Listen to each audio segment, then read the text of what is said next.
Bangladesh cricket যে কতটা অপদার্থ ব্যক্তি নিয়ে পরিচালিত সেটা গতকালকে বোঝা গেছে। আচ্ছা, লিটন কুমার দাস লাস্ট 10টা ওডিআইতে তার ইনিংস দেখছেন? লাস্ট 10টা ওডিআইতে তিনি 10 রান করতে পারে নাই। তাহলে এই ধরনের একটা দায়িত্বহীন খেলোয়াড়কে কিভাবে মিডল অর্ডারের মতো একটা শক্তপোক্ত জায়গায় নামিয়ে দেওয়া যায় একবার ভাবতে পারেন, বা তাকে কিভাবে দলে রাখা যায় একবার ভাবতে পারেন। এনামুল হক বিজয় যখন একের পর এক ব্যর্থ হয়ে গেল, এনামুল হক বিজয় যখন একের পর এক টেস্ট ক্রিকেটে ব্যর্থ, কিন্তু ন্যাশনাল ক্রিকেটে তিনি লিগে তিনি খুব সফল, তখন তাকে নিয়ে অনেক কথা হইতেছিল। হ্যাঁ, কিন্তু লিটন কুমার দাসকে নিয়ে কোনো কথা হয় না কেন? লিটন কুমার দাসকে নিয়ে কোনো টপিক আসে না কেন? আমাদের তাওহিদ হৃদয়ের ব্যাট এবং প্যাডের মাঝখানে মনে হচ্ছিল বাংলাদেশ ভারতের ফারাক্কাবাদের একটা অবস্থান। সো বাংলাদেশ ক্রিকেটের নির্বাচক প্যানেল থেকে শুরু করে যারাই আছে তারা কি আসলে পদার্থ না অপদার্থ? বড় প্রশ্ন একটা আমার কাছে। বাংলাদেশ ক্রিকেটে যখন বাইরে থাকে, বোর্ডের বাইরে যখন থাকে, তখন এক একজন মানুষের সততার বুলি দেখে মনে হয় সমস্ত সৎ লোক হচ্ছে বাংলাদেশ ক্রিকেট বোর্ডে আছে এবং সমস্ত সৎ লোক বাংলাদেশ ক্রিকেটের হয়ে কাজ করে। আর যখনই তারা চেয়ারটা পায় তখন তারা নিজের বুলিগুলোকে ভুলে যায় এবং নিজেদের মতো করে নিজেটা সাধারণ সাহায্য করে এবং সেখানে যে সাজানো গোছানোটাতে নিজেদের স্বার্থ লুকায় থাকবে। তো বাংলাদেশ ক্রিকেটে যদি এমন অপদার্থ মানুষ, অপদার্থ ক্রিকেটাররা সারা জীবন খেলে যায় এবং এমন অপদার্থের মতো মাথা নিচু করে হাঁটতে হয়, তাহলে বাংলাদেশ ক্রিকেটটাকে রাখার কি দরকার আছে রে ভাইয়া? আমি তো কোনো প্রশ্নই দেখি না যে বাংলাদেশ ক্রিকেট দলে এমন অপদার্থ মানুষগুলোর সাথে থেকে নিজেদের ইমেজটাকে ধ্বংস করানো হচ্ছে বাংলাদেশ ক্রিকেটের।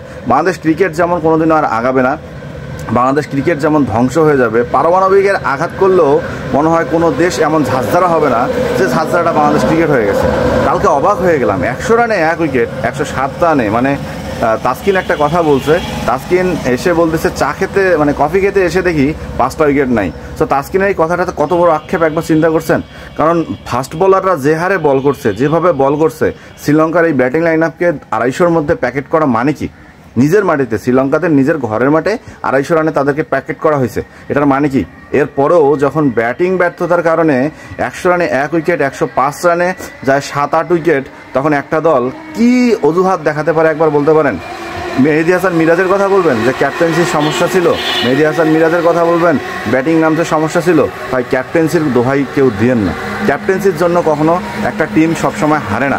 একটা টিমের হারার জন্য প্রত্যেকটা প্লেয়ারের অবশ্যই দায়ী থাকবে এবং সেখানে টিম অনুযায়ী যদি খেলতে না পারে তার একটা দায়ী থাকবে। বাংলাদেশ দল যখন প্রথমে ফিল্ডিং করলো, ফিল্ডিংয়ের সময় বাংলাদেশ দলের এক একটা প্লেয়ারের বডি ফিটনেস বলেন, এক একটা প্লেয়ারের শারীরিক ভাষা বলেন, এক একটা প্লেয়ারের উজ্জীবিত দেখতেন, একটা প্লেয়ারের মন মানসিকতা এত ভালো ছিল যে মনে হয় যে তারা আজকে খুব ভালো কিছু করবে এবং সেখানে ফিল্ড সেট আপ থেকে শুরু করে বোলিংয়ে বাংলাদেশ খুব ভালো কিছুই করলো। কিন্তু ব্যাটিংয়ে গিয়ে আমার মনে হয় এরা নেশা পানি না পেয়ে বা কোনো শুকনা টান না পেয়ে তারা এমন আলাভোলা হয়ে গেল।